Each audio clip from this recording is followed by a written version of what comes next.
बच्चों के मन की चंचलता जब तक शांत नहीं होती तब तक पढ़ाई में उनका मन नहीं लगता। कई बार माता पिता बच्चों को जबरदस्ती पढ़ने के लिए मजबूर करते हैं, लेकिन इसके बावजूद भी बच्चे पढ़ते नहीं हैं। अगर आपके साथ भी ऐसी समस्या आ रही है तो आपको बच्चे पर अपने फैसले थोपने की बजाय वास्तु के कुछ नियमों को आजमा कर देखना चाहिए।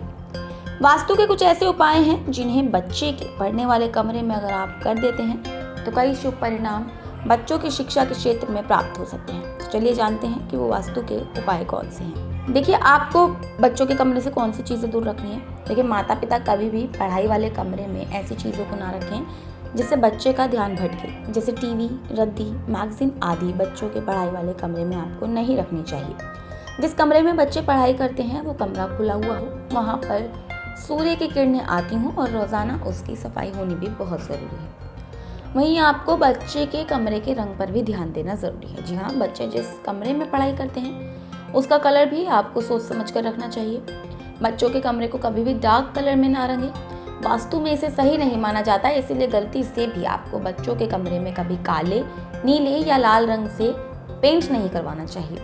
इससे शिक्षा के क्षेत्र में बच्चों को परेशानियों का सामना करना पड़ सकता है। इसी के साथ बच्चों के पढ़ाई के कमरे की दिशा उत्तर पूर्व होगी तो इससे बच्चे का मन पढ़ाई में लगेगा। इसके साथ ही उसकी बुद्धि भी तेज होगी। अगर आप गलत दिशा में बच्चों के पढ़ने का कमरा बनाते हैं तो इससे भी उनकी एकाग्रता, उनका कंसंट्रेशन भंग हो सकता है, खत्म हो सकता है। वहीं बच्चों की पढ़ने वाली टेबल को कभी भी दीवार पर चिपका कर ना रखें। इसके साथ ही टेबल पर घर का सामान या फिर कोई ऐसी चीज़ ना रखें जिससे बच्चे का ध्यान भटके। टेबल पर बच्चे की किताबें ही आपको रखनी चाहिए।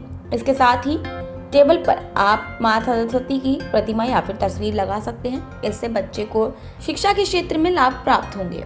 इसके साथ जिस कमरे में बच्चे पढ़ाई करते हैं वहाँ ना ही आपको खाना खाना चाहिए और ना ही जूते चप्पल लेकर जाना चाहिए। पढ़ाई वाले कमरे में जितनी शुद्धता बनी रहेगी, जितनी सफाई होगी, आप उतना ही सकारात्मक उस कमरे को बना पाएंगे, उतना ही आपके बच्चों का पढ़ाई में मन लगेगा, आपके बच्चों की स्मरण शक्ति बढ़ेगी, मजबूत होगी और शिक्षा के जीवन में उनको परेशानियों का सामना आपने नहीं करना पड़ेगा।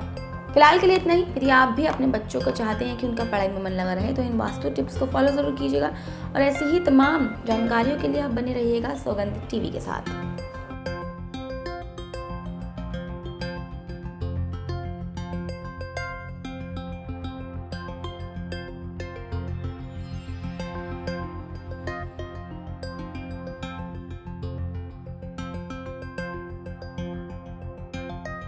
आप देख रहे हैं सौगंध टीवी, सौगंध वतन की।